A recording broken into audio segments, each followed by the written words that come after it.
Hey guys, welcome back to the channel, and today we're actually doing a review. Yeah, we hadn't done one of those in a while. So today we've got a 2021 Mercedes A-Class. This is a A180, so I think it's a petrol base spec one, but it's still got some nice kit around it. This is gonna be like a very short one take video. I ain't really got much time with this, and as you can see there's probably some like decals on it saying Autoclass Garage, Mercedes and AMG Specialists, which is because my own Mercedes is currently with them, and they thankfully, well, they were very generous and gave me their loan car so I can take it home and not have to wait around. Sorry for any wind noise you pick up. But yeah, very nice car. So yeah, I'm just going to give you sort of like a quick sort of review of it. I've only driven it maybe like 20 minutes, so I don't have too much to say about it, but I can give you my sort of initial feedback and review after such a short time. And I'm actually genuinely impressed with it. I've never been like a huge fan of the A-Class, especially in terms of the way it looks. It's all right looking, but it's nothing like whoa, you know. So down here we've got some 16-inch wheels with massive tyres on them. These fat tyres. I think these are like well, it says here Continental Eco Contact 5s, which are very good for MPGs, but also very good for ride with that massive sidewall. But yeah, I don't got too much to say about the exterior. I'm not overly keen on the A-Classes. Maybe if it is like an AMG line, because this is base, I think this is a base model, or maybe something like that. I'm not too clued up about them, but yeah.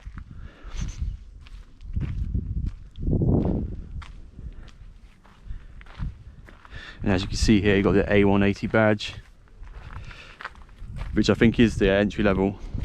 But if we come inside, this is where the magic happens.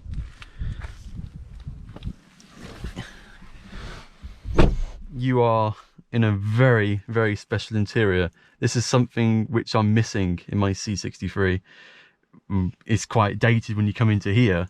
I mean, I love my interior in my C63, but when you come in here, it's like a completely different generation. Although it is, yeah, it's 9 years older my C63, but yeah, in here you got a lovely interior. You got some really nice materials around.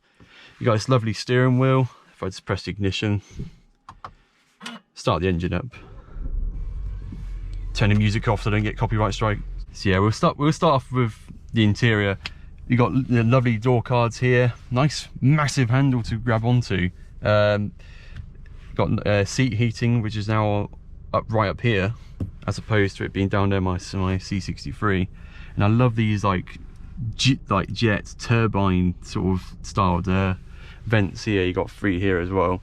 It's quite compact around here. There's not too much going on, but you have got buttons where you need them. It's not all like touch screen in most modern cars, which is nice to have like little buttons here, and they all feel pretty solid, nice to touch.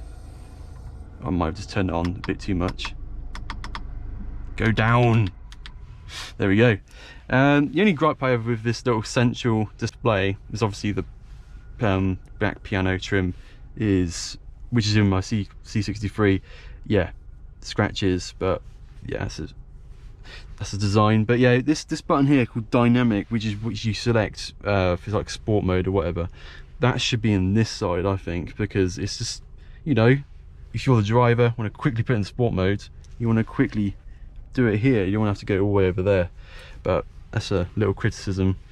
You've got some nice like carbon sort of style material, and you have this nice big central display, kind of like a Rover SD one. I like it. I don't think this is the biggest one. I think you can get a much bigger display, but it's still pretty decent. You can see many things on your map, and you can go home. And how do you navigate? Oh, it's all touch screen on this little touchpad here. You move across like that to navigate. And when you are operating with this little touchpad, you can just put your wrist over this little rubber piece here, which I'm guessing what it's for. You've got nice little 2 cup holders here. Shut that off like this, which I think I would prefer that to be like a automatic, you know what I mean, where you just click it and it opens by itself, but you have to push it come down here, you got a massive glove box down here, which is pretty decent. Storage down here is pretty good. You can put a nice bottle in there. Yeah, steering wheel, you got this nice little display in front of you, which you can cycle using this little black button here. You have to stroke it to go up and down, and it shows you various things. Eco, consumption, your rev counter, and your miles per hour, and then another sort of display there. But because I love MPG, I will go down to the bottom to display that. But yeah, your drive selectors up here as well: reverse, neutral, drive, park. Nothing down here like in my C63, and your indicators and things there. You got paddles as well, which is nice for that 1.3 engine. In terms of visibility, yeah, it's all right. Got a good view out at the front, the back, and the sides. It's not too much to complain about. One thing I do want to test though, let's turn the ignition back on. It's the windows. Do they go all the way down? Yes. And the back one? Yeah, that's decent, isn't it? So yeah, both windows do go all the way fully down. Although the door cards do sit quite high, so maybe not so great in terms of visibility on that sort of front. Door cards do go quite high. Maybe if I wasn't sitting so low, maybe I would have a better view. But let's go to the back, because practicality is exciting.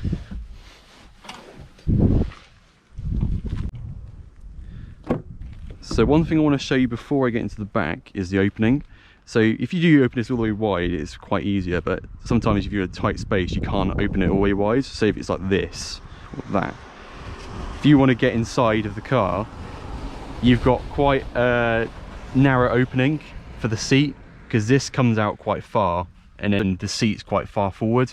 So if you want to get in, you have to kind of do a little style of your body to get in. You have to kind of adjust yourself.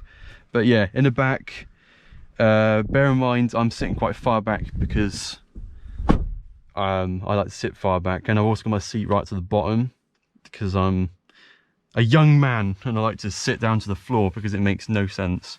But yeah, so legroom's actually decent. Headroom is actually exceptional. I've got loads. I've got so much headroom. Up here you got grab handles, and you also have this nice light, which is up here. It's quite a bright light when it's darker, but yeah, you got some nice lights you can use there. And yeah, maybe a bit dark, could do with a pan roof. Maybe these windows are a bit too high. But yeah, I've got loads of space, so practicality in the back is very good. So the boot's the next one, very important. Also to mention, you got a little cubby hole down there to put something in. But if we come to the boot, look at that. Look at that. It's a massive boot. When I actually read the stats, it's not as big as you might look.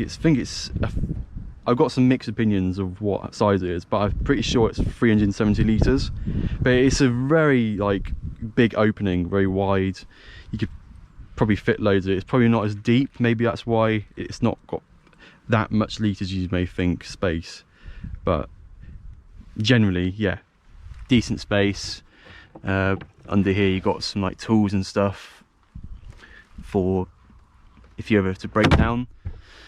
So yeah, overall very decent space, and you can fit a 4.5 kilo Toblerone lengthways in the back of the boot, which is really handy if you ever come across one of those.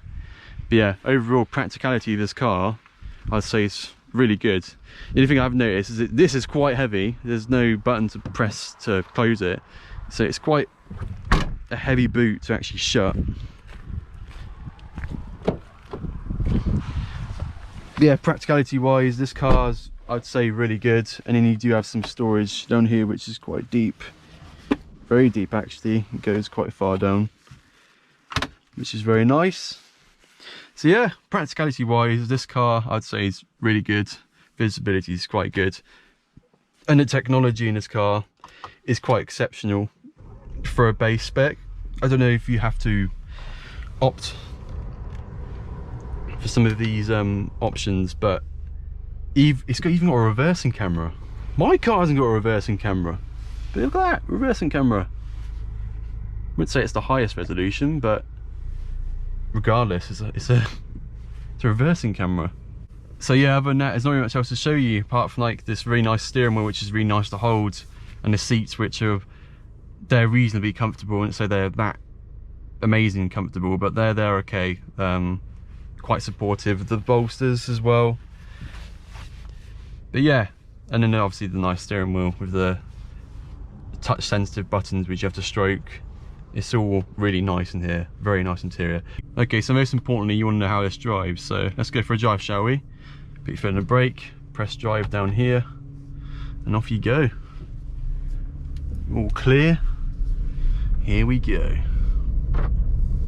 So what engine do we actually have in this base model A180? So it has a 1.3 litre petrol turbocharged unit, which doesn't sound like a lot, but it does have 136 horsepower, which is pretty decent for that size of engine. And it does have 200 Newton meters of torque, which doesn't sound like a lot, and a 0 to 60 time of 0.2 seconds.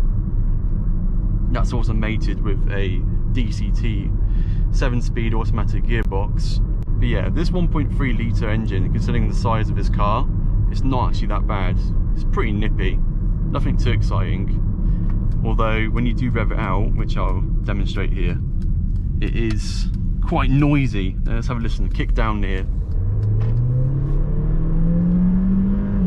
Yeah, that's a very noisy noise. And there we go, 60. So it took quite a while to get to 60, and it also had to like rev a lot to get to that 60 miles an hour.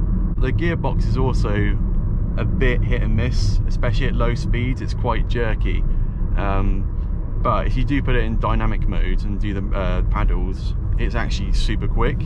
So I think it depends what sort of drive you want to do, but right now it's all right. And when you're cruising at like 70 miles an hour on the motorway, it's just ticking over at about 2,000 RPM. Another tractor, and another tractor ahead of that as well. It's Tractor Central. Blimey. It's currently 20 miles an hour, 30, 40, 50, which is the speed limit.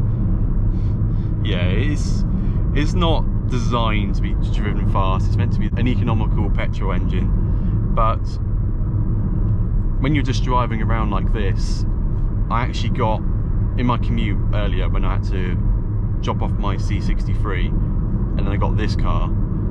Oh no, that's a pheasant in the road. Is that a pheasant? Oh, it's a massive eagle. That's a very strange bird. I've never seen that before. Right, getting sidetracked. I'm seeing all sorts of things, tractors and birds.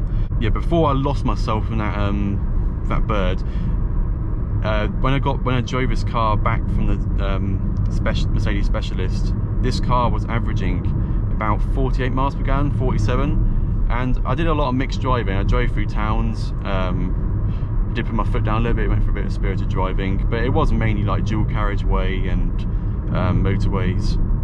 I'd say about 2/3 of it was, and then the rest of it was a bit of fun driving. But considering this is a petrol engine and it's quite small for the size of this car, I think that's pretty decent, if I'm honest. 48 miles per gallon, I think that's really good. I think the tyres probably help a bit as well, because they're like eco tyres. So yeah, efficiency wise, for this base model, I'm actually quite impressed. I think it's quite good when it needs to be. However, if you put your foot down like I've been doing recently, it has made my MPG drop to 38.7 miles per gallon, and that's only a few short bursts of acceleration, so it has hindered the MPG a little bit. So when you're driving this car normally, like anywhere, motorway, this sort of roads, B roads, you do hear quite a bit of tyre roar. There's quite a bit of tyre roar, which is a bit noisy, but it's nothing too bad. But other than that, the cabin is quite well refined, and you get a slight bit of wind whistle from like the mirrors. Then as for the comfort, this is where it kind of does excel quite a bit. Obviously this is not the AMG line, so that the suspension probably isn't as stiffened and not compromised, but it really, on these sort of roads where it can get bumpy, it really does hold its own. It's very comfortable. You can't really feel the bumps that much. It's generally a very decent ride. I mean, there's a bit of travel with the cabin. You can feel it going side to side just a little bit, but it's nothing major. It's generally a decent ride, and I'm quite surprised by that. Obviously the sidewalls of these massive tyres probably do help with the ride, but even so, it does really iron out these bumps really well. One thing to note when you go around, when you're driving this car, like normally, whether you're doing like spirited driving or you're just like, I don't know, braking around town, the brakes are quite grabby at low speeds. So they're decent, they're actually quite powerful for a car like this. But when you're at lower speeds, they're quite grabby, which is a little criticism of the car. But in terms of handling, it's good. It's quite, it goes through corners quite well. Bit of body roll, nothing too major. And there's nothing like very exciting about the handling, but it's all right. I think if you really want like a really sporty car, you'd probably go for the AMG lines or the A35 or the A45s if you wanted something really fun. But this car has really shocked me in terms of how good it is.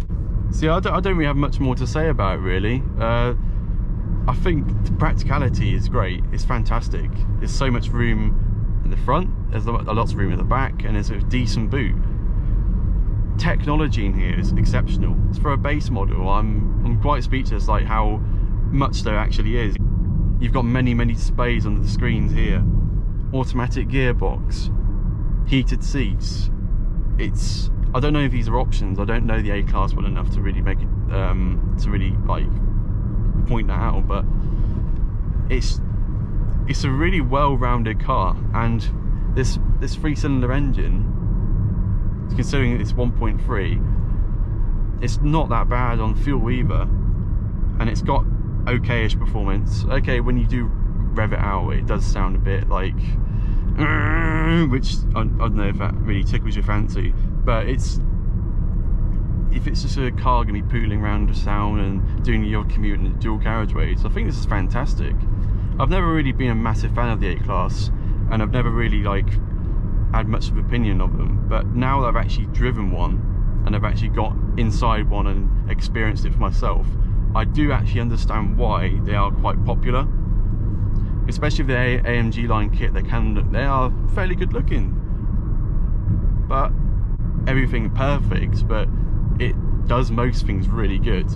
That's my general opinion of this car. It does most things really well, while still retaining like that Mercedes status of it having a nice luxury interior.